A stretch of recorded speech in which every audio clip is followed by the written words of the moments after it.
अस्सलाम वालेकुम स्टूडेंट्स, उम्मीद है आप सब खैरियत से होंगे। आज का हमारा टॉपिक है मेमोरी।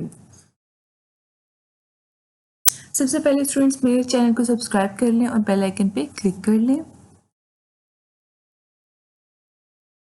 मेमोरी स्टूडेंट्स, मेमोरी क्या होती है? Memory is an area of computer that stores data and instructions to be accessed by processor as well as the result of processing. यानी कि इसमें वो डाटा स्टोर होता है जो प्रोसेसर ने यूज़ करना होता है या फिर उसमें रिजल्ट स्टोर करवाने होते हैं मेमोरी में। It consists of one or more chip on motherboard और some other circuit board in the computer। अब ये कहाँ पे पाई जाती है? मेमोरी जो है हमारे मदरबोर्ड के ऊपर होती है या फिर कुछ सर्किट बोर्ड्स के ऊपर जो है वो लगाई गई होती है। मेन मेमोरी कंसिस्ट ऑफ 1000 और million of cells of storage location, यानी कि इसमें स्टोरेज स्टोर करने के लिए डाटा सेल्स मौजूद होते हैं। Each cell can store a bit. हर सेल जो है वो एक सिंगल बिट को स्टोर करता है। एक बिट का आपको पता है या 0 या 1। Bit stands for binary digit. Memory cells are logically organized into groups of 8 known as byte। अभी आपको नज़र आ रहा है ये जो है ये 8 सेल्स हैं जो मिलके एक बाइट बना रहे हैं। हमारी रैम में या हमारी मेमोरी में भी ऐसे सेल्स होते हैं जिनमें हम डाटा जो है वो स्टोर कर सकते हैं। Each byte in the memory has a unique number assigned to it. The number is known as address of that byte. Main memory can be viewed as a collection of bytes arranged in order. CPU can access any byte from main memory। अब होता क्या है memory का structure, यानी कि memory कैसे बनी होती है? हर मेमोरी को एक तो एड्रेस असाइन किया जाता है जो यूनिक होता है, यानी कि वो एड्रेस अगर किसी एक सेल का है वो किसी और सेल का एड्रेस नहीं होगा, यूनिक होगा। तो उस एड्रेस को यूज़ करके सीपीयू जो है मेमोरी में डाटा रखवा भी सकता है या उससे डाटा जो है एक्सेस या फैच भी कर सकता है। The byte in the memory can be accessed by specifying its address। और जब भी हमने कोई भी बाइट या कोई भी डाटा निकालना है सीपीयू से मेमोरी से तो उसका एड्रेस बताना है और उसका एड्रेस बता के वो डाटा जो है हम वो फैच कर सकते हैं। डायरेक्ट एक्सेस मेमोरी, ये जो मेमोरी होती है उसे डायरेक्ट एक्सेस मेमोरी भी कहा जाता है क्योंकि उसकी बाइट्स को डायरेक्टली एक्सेस कर लिया जाता है इक्वल इंटरवल ऑफ टाइम में। यानी कि फर्स्ट बाइट को अगर जो है वो गेट करना है वो उसमें भी उतना ही टाइम लगेगा जितना कि लास्ट बाइट में से डाटा निकालने में लगेगा। That is why it is called direct access memory. हम जिस लोकेशन से भी डाटा जो है गैदर करना होता है डायरेक्टली वहीं जाके डाटा जो है वो निकाल सकते हैं, तो इसलिए इसे डायरेक्ट एक्सेस मेमोरी भी कहा जाता है। अब स्टूडेंट्स देखते हैं टाइप्स ऑफ मेमोरी। हमारे पास जो है मेमोरी की 2 टाइप्स होती हैं, एक है वोलेटाइल मेमोरी एंड सेकंड है non volatile memory. Volatile memory किसे कहा जाता है? वोलेटाइल मेमोरी ऐसी मेमोरी होती है जिसमें से अगर कंप्यूटर की लाइट ऑफ हो जाए तो उसमें से डाटा जो है वो रेज हो जाता है, वैनिश हो जाता है। और नॉन वोलेटाइल मेमोरी ऐसी मेमोरी होती है अगर जिसमें से अगर कंप्यूटर की लाइट ऑफ भी हो जाए, कंप्यूटर टर्न ऑफ भी हो जाए तो भी उसमें डाटा जो है वो स्टोर रहता है। तो ये 2 टाइप्स की मेमोरीज हैं। वोलेटाइल मेमोरी कि लाइट चली जाएगी, कंप्यूटर ऑफ हो जाएगा तो आपका जो डाटा है वो उसमें से ख़त्म हो जाएगा। और नॉन वोलेटाइल मेमोरी जिसमें से अगर लाइट चली भी गई है, कंप्यूटर आपने बंद कर भी दिया, फिर भी डाटा इसमें स्टोर रहता है। अब स्टूडेंट्स मेमोरी की एक टाइप है रैम, तो उसको हम देखते हैं। RAM stands for Random Access Memory. It is also called Direct Access Memory। ये भी डायरेक्ट एक्सेस मेमोरी ही है क्योंकि इसमें भी डाटा हम डायरेक्टली जो है वो निकाल सकते हैं। जिस बाइट को भी हमने एक्सेस करना है हम उसका एड्रेस देंगे, वो डायरेक्टली जो है निकल के जो है सीपीयू के पास आ जाता है। RAM is used to store data and instructions temporarily।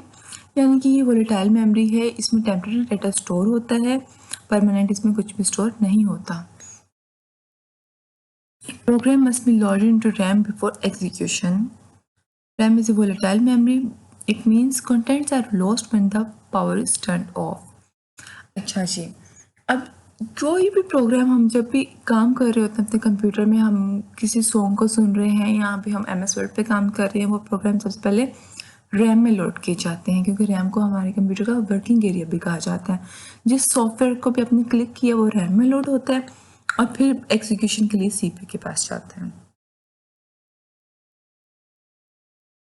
RAM is A read write memory.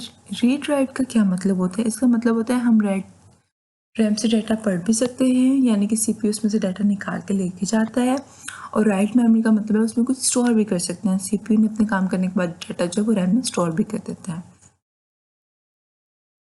RAM is also called main memory और प्राइमरी स्टोरेज। रैम को मेन मेमोरी भी कहा जाता है और प्राइमरी स्टोरेज भी कहा जाता है। अब प्रोसेसिंग स्पीड हमारे कंप्यूटर की वो रैम से कैसे इफ़ेक्ट होती है? जब हमारे पास बड़ी रैम होती है तो इसका मतलब है कि हमारी रैम में ज़्यादा सॉफ्टवेयर या ज़्यादा जो काम है वो लोड हो सकता है।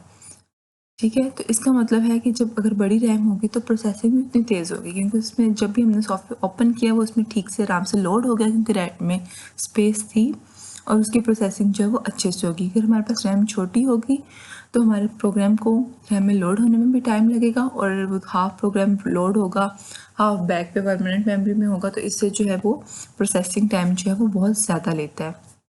लेकिन अगर हमारे रैम का साइज़ बड़ा है, फॉर एग्जांपल 4, 8, 16 GB, तो 16 GB वाली रैम जो है वो ज़्यादा अच्छी प्रोसेसिंग करेगी एज़ कम्पेयर टू 4 GB। आजकल मोस्ट कंप्यूटर्स की एटलीस्ट जो है 4 GB रैम तो मस्ट होती है, और उसके बाद 8 GB 16 GB आप जितना भी अच्छा लेना चाहें वो आप करवा सकते हैं। उसके बाद स्टूडेंट्स देखते हैं रैम की टाइप। हमारे पास रैम की 3 टाइप्स हैं: D RAM, S RAM and M RAM. D RAM क्या होता है? D RAM stands for dynamic random access memory. It is least expensive type of RAM. It requires electric current to maintain its state. The electric charge of DRAM decreases with time that may result in loss of data. DRAM is recharged again and again to maintain its data. Processor cannot access data of DRAM when it is being charged, that is why it is slow. अब friends हमने देखा कि DRAM क्या होती है? Dynamic access random access memory है। ये सबसे चीप रैम होती है, ये हमें मार्केट में सबसे चीप कॉस्ट में अवेलेबल होती है।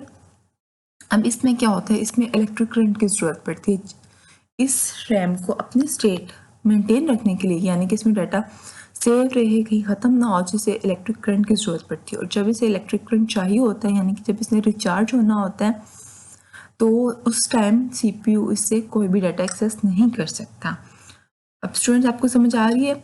इसने बार बार जो है वो रिचार्ज होना है, और उस दौरान ये CPU इसमें से डाटा नहीं निकाल सकता है। इसका मतलब है कि CPU को इसका इंतज़ार करना पड़ता है कि इस DRAM की चार्जिंग है वो पूरी हो जाए, फिर ही CPU इसमें से डाटा निकाल सकता है। तो इस वजह से ये रैम जो है वो बहुत स्लो होती है, क्योंकि बार बार रिचार्जिंग करती है, और जो है उतनी देर तक CPU जो है वो फारिग बैठा रहता है, इससे डाटा नहीं ले सकता और काम नहीं होता, और कंप्यूटर जो है हमारा स्लो परफॉर्म करता है। अब स्टूडेंट सेकंड टाइप देखते हैं, वो SRAM है। SRAM stands for static random access memory. It can store data without any need of frequent recharging. अब इसमें क्या है? इसमें आपको चार्जिंग की ज़रूरत नहीं होती इस रैम को, तो इसलिए CPU का जो टाइम है वो वेस्ट नहीं होता। CPU को जब डाटा चाहिए ये इसमें से निकाल लेते हैं, तो इस वजह से जो SRAM होती है वो DRAM से बहुत ज़्यादा फास्ट होती है। It utilises less power than DRAM। अब ये चार्जिंग नहीं चाह रही, तो इसका मतलब है ये कम पावर जो है वो कंज्यूम करती है। SRAM is more expensive. Students ये तो आपको पता है कि जो भी चीज़ जितनी अच्छा परफॉर्म कर रही है उसकी जो कॉस्ट है उतनी ज़्यादा हो जाती है। अब ये DRAM से ज़्यादा फास्ट है, तो इसलिए ये एक्सपेंसिव भी है। It is normally use to build very fast memory known as cache memory. अब ये कहाँ पे इस्तेमाल होती है? कैश मेमोरी को बनाने के लिए SRAM जो है वो यूज़ होती है। MRAM stands for Magneto-Resistive Random Access Memory. It stores data using magnetic charge instead of electric charge. It uses less power than other RAMs technology, so it is used for portable device. MRAM जो है वो बहुत ही less power use करती है, इसलिए इसे portable devices में use किया जाता है, और इसकी स्टोरेज कैपेसिटी भी अच्छी होती है, और इसमें काफ़ी ज़्यादा डाटा जो है फास्टर एक्सेस हो सकते हैं। उम्मीद है स्टूडेंट्स आपको आज का लेक्चर समझ आ गया होगा। अगर कोई भी क्यूरी है तो आप कमेंट करके पूछ सकते हैं। Thank you so much. अल्लाह हाफिज़।